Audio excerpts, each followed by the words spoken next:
and we are ready to move on with our next presenter, which is Johnson Control. The next presentation will be Johnson Control, ensuring accuracy and integrity in the product selection process. And for this, I have with me Vawter, IT Business Lead, and Joe Collier, Staff Information Technology Project Manager. Welcome to both of you. Thank you.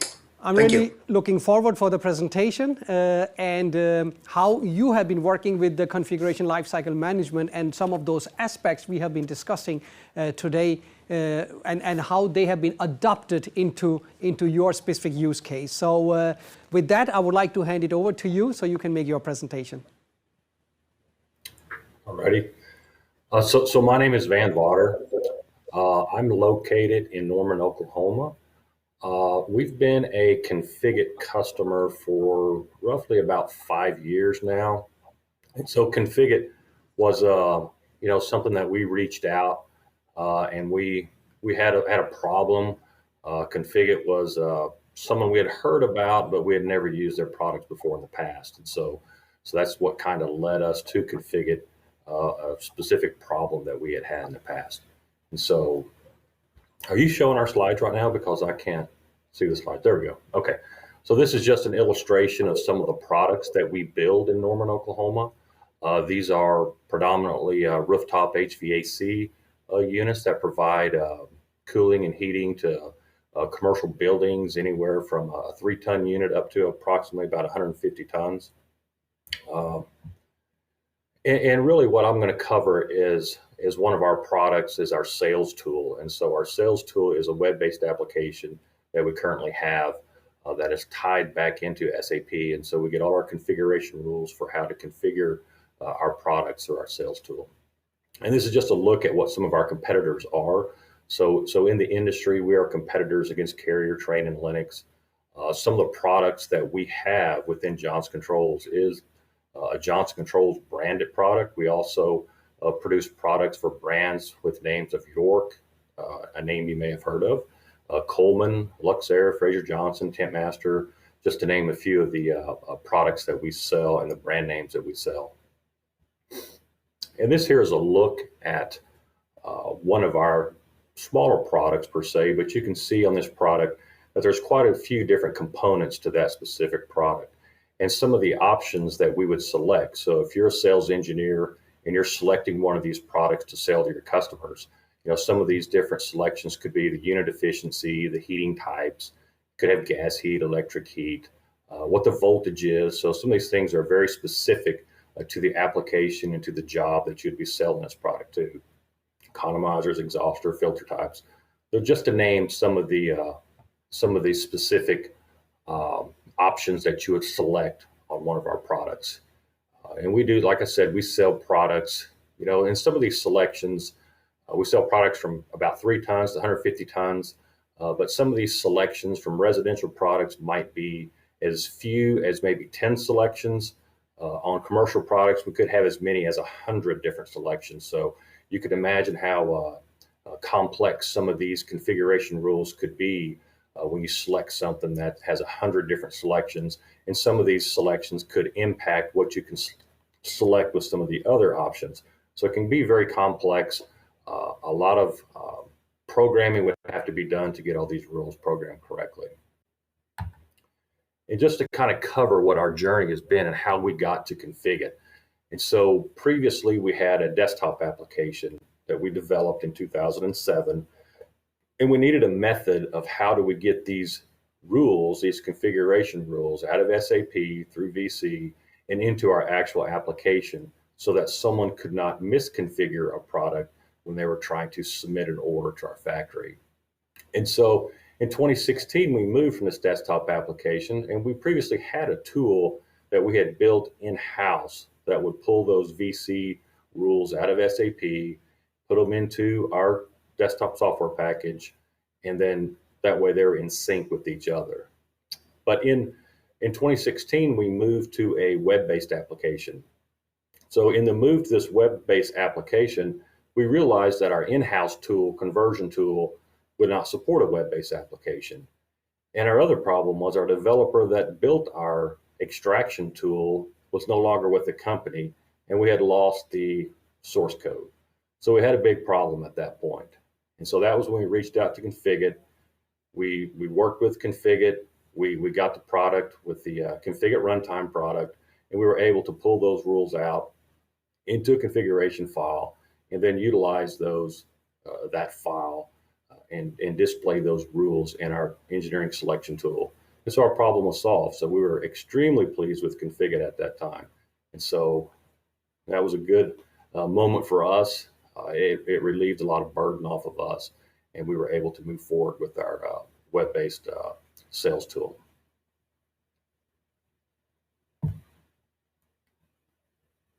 Actually, I talked to that slide there, so I forgot to move it forward. Apologize for that. So this is just kind of a rundown of how our application is put together. So this is just a snapshot of a variant configuration KMAT that we have for one of our products. So this is just a snapshot of SAP.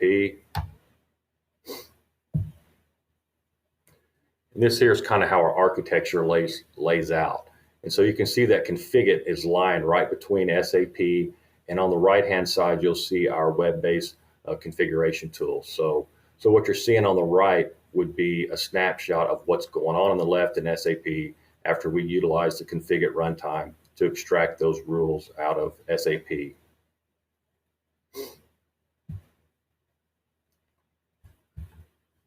And here you can see actually more in depth. And so with our selection tool, you can see here, this would be an actual rooftop unit. It's actually a smaller residential unit, but it is still a packaged rooftop unit. And you look on the left, so this is a 3-ton unit.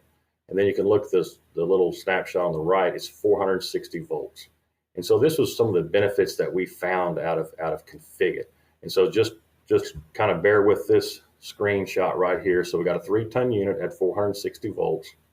And the example for what this hidden benefit was that we had was when the customer actually decided he wanted to go to a 2-ton unit, you can see over on the right that the 460 volt selection was no longer applicable for that particular selection.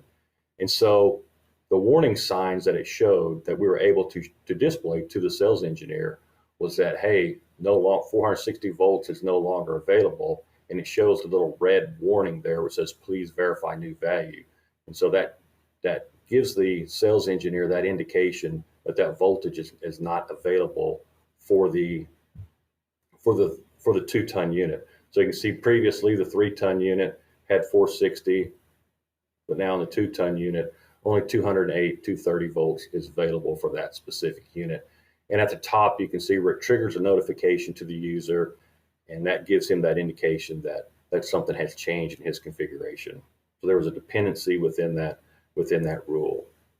And you could imagine if you had 100 different selections on a particular unit, if something like that changed, that forced another selection to change, that engineer would definitely want to have that notification to him so that he could make a decision on whether or not he needed to go back to the 3-ton unit or to stick with the 2-ton unit, and he can go to a different voltage. Because you never know if that voltage is even available at that particular job. So another little example that we had that was a hidden benefit that we got out of the Configit runtime tool that we didn't have in our previous solution was undoing system dependent rules. And so with this particular selection here, you can see the default selection under this VFD option was VFD IntelliSpeed. And if you look to the right where it shows the hot gas bypass selection, you have 2 selections, either a none or hot gas bypass. So in this example, the customer decided he needed a different type of selection. So he wanted to go, or a different type of selection with his VFD option. So the customer changed it to VFD VAV. But if you notice on the right, now hot gas bypass is now forced on that specific selection. So it does give the customer that indication. He can see in the red there that it says, please verify the new value. And so the customer is basically stuck. He has to use that selection. He can't go back to the other selection. Now the advantage to this was, and I'll step back one particular slide, is a lot of times we get sales engineers that go into our configuration tool and they start poking around. They start changing selections, changing them back, and they don't recognize what they've done. In this particular selection, or they don't recognize that there's a dependent rule that was changed. And I would say that would be really more in our previous tool. Utilizing Configit, we do have these notifications where they can see that these things has changed for them. And so for this example here, if the customer, like they had the VFD, they change it to VAV, and then it forced in hot gas bypass, if they were to change it back, then what happens is it automatically would change us back to the previous dependent or non-dependent selection. So what in sense what that did is that removed the hot gas bypass, so the customer didn't, they could have accidentally left it in there, and that would have resulted in a unit having something in it that they didn't necessarily need. So that could have driven the cost up of that particular system that they've selected. And when they go to present this submittal or quote to their customer, the unit could be a little more expensive than what it should have been, resulting in them to possibly lose that particular job. So we found this as being one of the really big benefits of Configit. So you can imagine with having 100 different possible selections and a lot of these things triggering in the background and turning things on and off. If you didn't have that proper notification that things were turned on and off, then you could potentially select a unit that was a lot more expensive than what it could have been, and just helps our sales engineers keep them from selecting units that they didn't necessarily need per se. So that was pretty much what I had to cover. So just kind of from a business perspective, Joe was going to talk a little bit about more of the technical details and some of the things that he has done. So Joe is one of our software engineers, and he's actually stationed in York, Pennsylvania. And I'll just hand it over to Joe, and he can speak about some more of the details that he's dealt with Configit. Thank you. Yep. Thank you very much, Van. So as Van mentioned, my name is Joseph Collier. I'm from York, Pennsylvania. I've been with Johnson Controls for roughly 20 years, and I've been here through the transformation process we've gone through with our legacy desktop sales CPQ tool to the new web-based application, which Van was kind of demonstrating. So could you go to the next slide, please? Thank you. Yes, so engineering controlled documents. So what I'd like to talk about is basically our sources of truth. So the workflow that Van kind of described works very well with the rules that are clearly defined in SAP, that we can use Configit and leverage it to extract those rules and then consume those rules in our web-based application. So Johnson Controls, being a fairly large company, has many different sources of engineering groups that have different standards of how they actually track their engineering changes. And what we found is, for the group that I particularly work with in York, Pennsylvania, they manage it a little bit differently in what they call a features and options list, which the screenshot that you're seeing here in the presentation is kind of a snapshot of that, and we'll see a little bit more detail about that in the next slide. But basically, what we did when we investigated, we wanted to kind of use the same overall workflow that Van described, but when the investigation happened into the products for the larger tonnages, the 50 to 150 ton products that I'm responsible for, basically we found that the implementation that was done in SAP wasn't going to be satisfactory for us to basically extract the rules in the same way that Van's group would be able to do and consume them directly within the application. So then, that became the question, well, how can we still use the same workflow leveraging the Configit tools? So next slide, please. So yes, so here, the features and options list. So as it kind of states there, it basically defines the rules and relationships for the products that we're configuring. So if we look at the way this document, if you look at the headers here, we have basically what are features, and you can see there capacity, efficiency, voltage.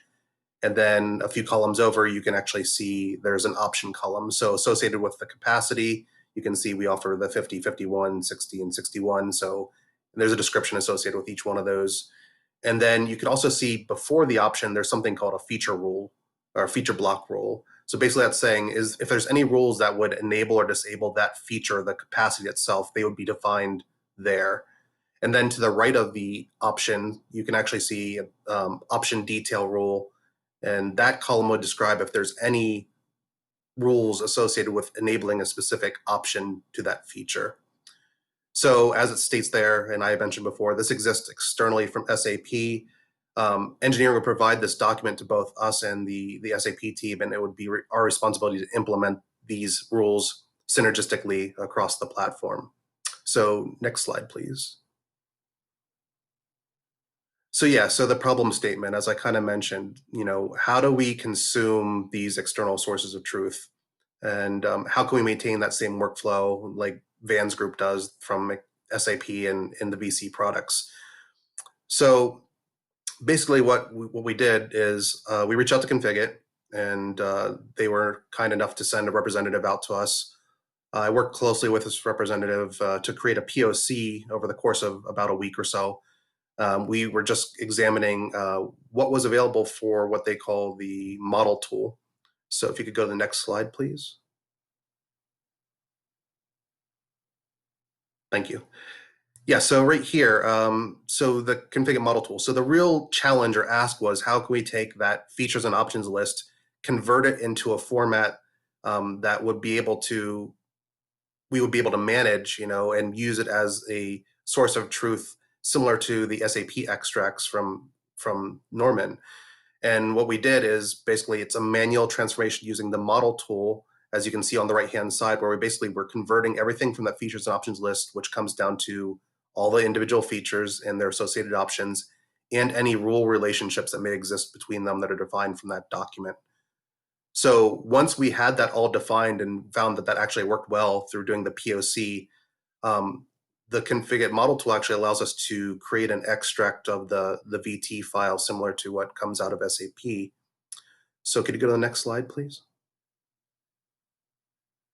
So yeah, so our solution was, well, now that we have the model clearly defined through the Configit model, we can extract that, and that output that would maybe come from SAP can now come from this SAP or the Configit model tool. We get the same type of file, and that gets fed into the Configit runtimes, which basically power our web-based application.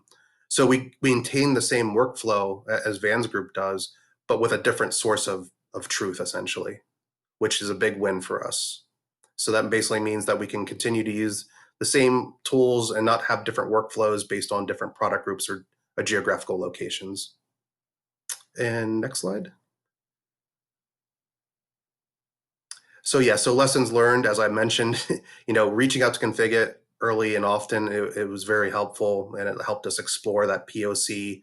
Also related to what Van was talking about, just our initial investigations we did there as well. We had some other developers beside myself that were in that process, but the early engagement, Configit's very receptive and was very helpful in helping us basically prove that these tools that they have would actually meet the needs for what our business was requesting. And next slide. And our future plans. So Van could maybe speak a little bit more to that first bullet point if there's any questions, but the S4HANA to transition to for SAP. And then for the second one, the migration to the ACE platform. So I've been in some preliminary discussions with people from Configit, talking with our internal architecture team about how we can potentially start to look to leverage and migrate to the ACE platform. So yeah, that basically concludes our presentation. Thank you.